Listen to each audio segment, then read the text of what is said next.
I'm gonna say do it because you want to do it, not because you want to be famous. Yes, I like that one.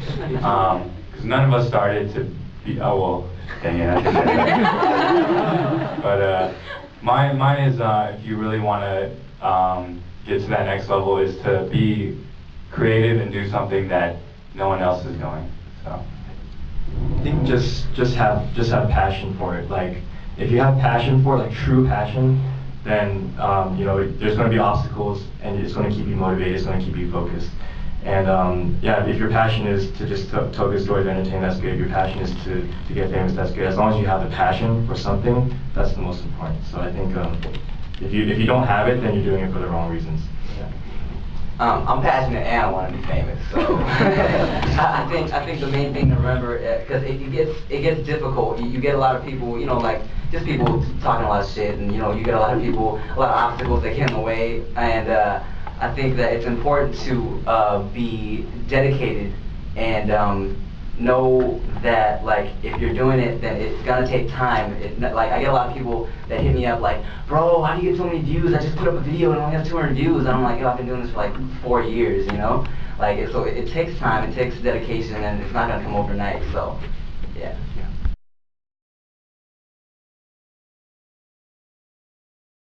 I can say for me, I joined the partner program really late. Like I was at least 100 million views in before I realized you could make money on YouTube. So I probably missed out on a lot. But I know people that get partnered with YouTube and they actually make money from how much, like, they could have like 100 subscribers now. I think is it hard to become a partner? I don't know. It's weird because the first time I applied to be a YouTube partner, if you don't know, like you can make money off YouTube. It's called YouTube Partner Program, and it works like this. it works. If you have a video without any copyrighted material, then Google puts ads on your videos, and like judging by like views and like the clicks on the ads, you get like a percentage of a cent or something like that, and it adds up, and you get a check. It's the stuff that you usually X out. Yeah, but click on it from now on, okay? Once in a while, click on it because actually helps. But what was that? What was I saying? When you become useful, you get useful or worthwhile. No, well, I had a point before that, before I went off on my tangent. I was gonna say, applying for partner, because when I first applied to become a partner, I wrote this, they asked why do you think you should be a partner, and you know, why should you make money off YouTube and stuff, and I wrote this whole thing about, I want to, you know, shed light on stereotypes and provide an alternative view of Asian Americans, and, you know, show that a hip hop artist can be intelligent and well spoken and all this stuff, and then they rejected me, and then I applied again and said, I like to make funny videos, and then they accepted me. So, I don't know what they want, you know? I don't know either. I think ultimately they do want original content. That's what they do. That's what they do want. For us, I think we always want to make sure that YouTube is still a tool for us, rather than us being a tool for them. Granted, I mean we are helping them out a lot because we do bring them a lot of views and definitely I'm sure a lot of ad revenue as well. But I think as long as we keep the mindset that no, you're working for us because we're using your servers and your community and your infrastructure. That's how we see it as worthwhile, because to us it's like, okay, we get that, oh, and we get a paycheck, you know, once a month for, you know, X amount. So that's why it's worth it to us. I think something that's very helpful is to exist outside of YouTube. Yeah. And you know, with that, we have our own website, our own online store, a lot of avenues that aren't just through YouTube. So in a sense, YouTube is just another channel or way for us to advertise everything else. It's not like we are directly associated with YouTube. We're much broader than that, but YouTube is one way we like to spread our videos.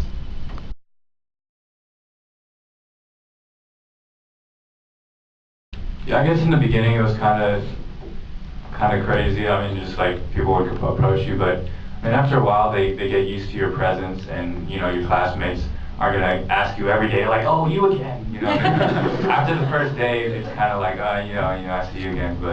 But yeah, I mean, people are used to it now, and so it's fine. That's how we were when we first met. Yeah, same thing with Wong. So when I first met them, they're like, oh, KevJumba, and now they're like, He's on my couch again. Yeah, it's like, yeah. I mean, for that web series we did, I had to fly to LA and stay at their house like weeks at a time, and we would just film, and yeah, I would just bum on their couch because they didn't provide me with a bed. So. You know, we gave it to Ryan when he came into. Yeah, and then Ryan came 1 week too to shoot his scene, and then he was like, "Hey Kev, can you take the couch? Because Ryan's coming for the first time, and we want to impress him." I was like, "Come on, man. You offered." I think what Kev said was pretty much the same for me. At first, everyone was kind of like, you know, they come and approach you, but after a while, you just see the same people. Even if it's different people, they have friends, you know, friends tell friends. It's not a big deal. It's not like screaming or anything. It's just like casual, hey, you're on YouTube. Yeah, I am. So yeah, it's. Okay, I was gonna say I didn't really get recognized at school a lot because most of my fan base is like high school kids, and you know I'm in college. But like the longer I've stayed in college, it's been a while now. The longer it takes me to get my degree, the older the freshmen get. So like the more I get recognized now, you know, and which is interesting because you know, and then there's the people that kind of randomly like say like they're just surfing on YouTube and they see my face, they're like, oh, did I see you on YouTube? And you know, I was like, oh, we make YouTube videos, and I always make sure and say, oh yeah, but I make money, so it's legit.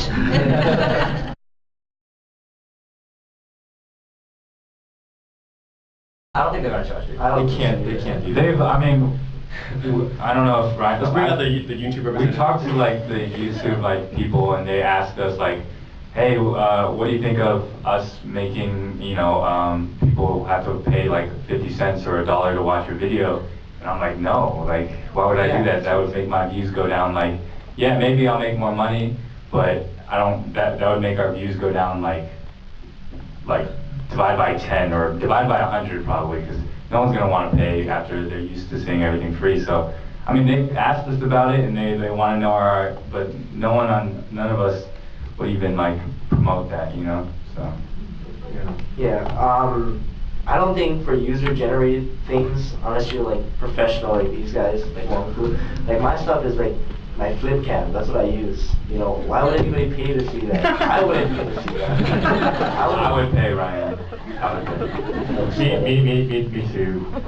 But like, I guess if it were like actual artists on YouTube and they gave you like an iTunes option or something, I guess that would be okay. But for our stuff, like user-generated stuff, I don't think that'll ever happen. I think that defeats the purpose of YouTube. You right, know? it's just like them too. Because that was the fun of it. Them too.